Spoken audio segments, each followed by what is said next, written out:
or the recording process just can't go right. Godzilla vs. Gigan from 1972, notable for being Haruo Nakajima's last appearance as Godzilla. He would work alongside the man who would change his name to Kenpachiro Satsuma, who played Gigan in this, and the two had arguably one of the best, if not arguably the best, monster fights in the entire Showa series. In the plot, it centers around alien roaches who are basically wearing dead bodies as meat suits in order to take over the Earth, and they're operating out of a construction project that's supposed to be a huge children's theme park, and they hire a manga artist to design monsters when their real plan is to bring in Gigan and King Ghidorah to destroy the world so they can take it over. If it sounds really weird, it's only because it is. This is an awkward film. It uses a lot of stock footage, and not always in a good way, to the point where you see Mothra in one shot of the film, and there's a shot with Anguirus where he gets lifted in the air, ripped right out of Destroy All Monsters, where you see Godzilla fall over in the background. But while that's going on, Godzilla is currently preoccupied with Gigan. The final battle set at night, but a lot of the stock footage is daytime, and they didn't apply any filters to it. Now, yeah, not a high point in technique, but at the time this film came out, the Japanese film industry was in complete upheaval. The studio system had ended or was ending, so the whole contracted actor thing was out or going out the window. There were mass layoffs, and this is what led to Nakajima bowing out of suit acting while he felt he could continue to do it for years to come. Just seeing all these layoffs, people he had worked with for years just shown the door. He just didn't want to do it anymore. So he bowed out after this, and his work in this was excellent. It was among his best. The fight with Gigan is great in this. That being said, the Godzilla suit, this thing shows its wear and tear in this movie, which again, the Japanese film industry was in a pretty bad place at the time. So the fact that these special effects movies especially are still even getting greenlit is kind of impressive itself, and it showed that Godzilla was still a profitable enough brand. But the film overall, it's not the best, it's not the worst. The human characters, I do think, while not great, are at least entertaining. We have the manga artist. We have his, I guess, manager who keeps pushing him to go apply for different jobs, to the point where one of the monsters he designs resembles her. We have these other two characters. One, I think, might be her boyfriend. The other is she's looking for her brother, who's being held by the Space Hunter Nebula M aliens in the Godzilla Tower. And there's this tape that gets stolen, and it's part of how they control the monsters. So they do take the tape and play it, and somehow that alerts Godzilla that something up, and Anguirus goes to investigate. Now, the weird thing, you hear this like distorted tape sound effect, and then the monsters start talking. I've heard in the Japanese version, to go with the manga theme, there were speech bubbles, but it just comes off as very just weird and awkward, and you'll hear this distorted tape sound effect later on at a point where it doesn't make sense with Godzilla and Anguirus.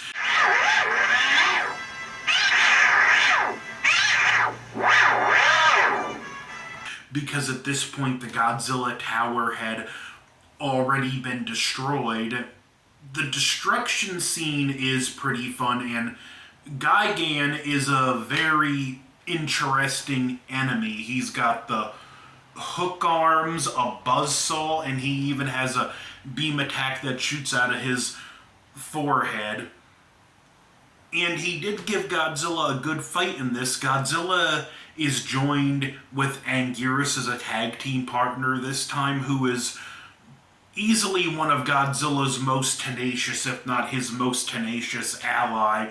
Anguirus takes a lot, and I mean a lot of punishment in this movie, and he just keeps getting right back up. Godzilla takes a good bit of punishment too. This is one of the few movies where we see Godzilla bleed. We even see Anguirus bleed in this. Gigan and King Ghidorah do give it to them good, but the whole plot is they want to push Godzilla to the Godzilla Tower because it has a laser attack that just hits Godzilla and keeps him down. So our main characters go to the military, how just regular civilians just get into what is no doubt high security clearance areas to advise career military people on what the best course of action is. I'll never know, but their plan: give us a bunch of explosives, we load them in the elevator in the Godzilla Tower, and it's so cartoony. They use a poster this guy drew of all of them and tape it to the boxes. So when the door opens, they shoot it, it explodes, and how this guy managed to draw this in a few minutes is impressive when something like that would take hours, if not days, but that's neither here nor there. It explodes, we see the aliens revert to their roach form and lament over their plan failing. And then there's this weird shot where the one is talking as a roach and then he stops talking and it lingers for a few seconds on the roach. Godzilla is still weak from being attacked by the Godzilla Tower until, oddly enough, King Ghidorah knocks him into the Godzilla Tower and somehow he gets his strength back.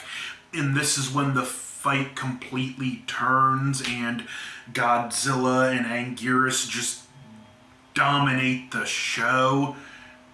In this whole fight, it's where I said we see some of the weird footage, like they sliced in footage from Mothra vs. Godzilla, but if you look down, I mean, not Mothra vs. Godzilla, Ghidorah, the three-headed monster. And if you look down at the corner of the screen over here, you can clearly see Mothra. And like I said, it's got even though it's at night, they have stock footage from previous films set during the day. They could have at least applied a filter to it to try and kind of match what's in this film, but they didn't. As much as I like this film, there's a reason that